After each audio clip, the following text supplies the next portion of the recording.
I want to welcome all of you to the Spring Symposium 2026. We have a wonderful program on AI and the future of supply chain, specifically how it relates to people, culture, and performance.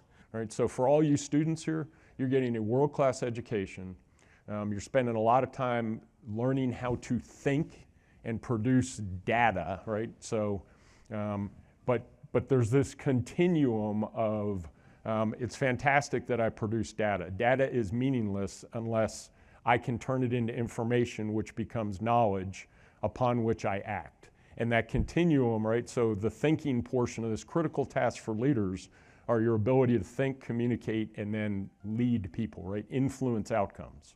If you want to just do AI and you have not been transparent with people on the floor who are going to use and interact with it every single day, it is going to fail. You cannot force AI because for the longest time, AI and humans are going to work collaboratively. And if the transparency about the initiative is not there on why it's there, why is it good for us, what does it do to our jobs, how does it impact my role, what are my new performance metrics with this, like all of that has to be thought through and deployed and communicated well to the organization before it can before it can adopt, well. AI capability is really advanced a lot in the last, say, 3 years, right? So the ability to do real-time data ingestion and forecasting, the ability to do very, very complex network optimization. When you think of logistics networks requiring very sophisticated sequencing, you're able to do all of those things in real time. Well, here's where I go off script. Together. Where it gets risky is where it's making safety critical decisions. We don't need to trust it to do that quite yet. Or if it's doing policy enforcement without true governance around it, or if it's automating ambiguous steps, or replacing that human altogether.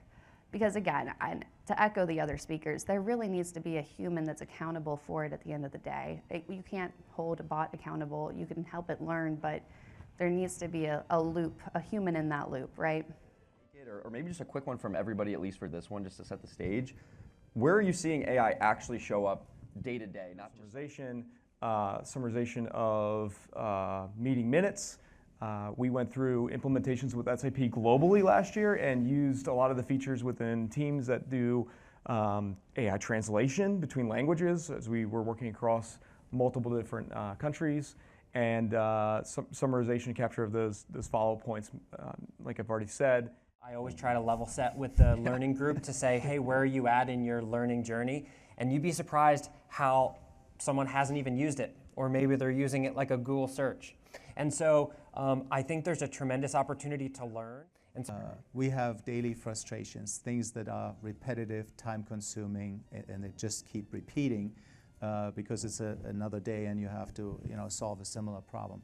So I think that's where AI is really, really powerful. So I think it has to be done in a very gentle way to introduce new systems and make. The more you learn about AI, the more you get better at it, but the more you learn about how far behind you are. I feel like it's part of the thing. So to your point, yeah, like it's almost a sign of the immaturity. It's like, are we better than we were a year ago where we weren't using AI at all? Yes. Are we aware of how far we have to go to get to agentic experiences and all that stuff built in? Yes. We talk about efficiency, we talk about resilience, and there's a balance there. What I like to do is use this tree as an analogy and say what good is it to optimize the leaves right here when you should have been on this other branch in the first place.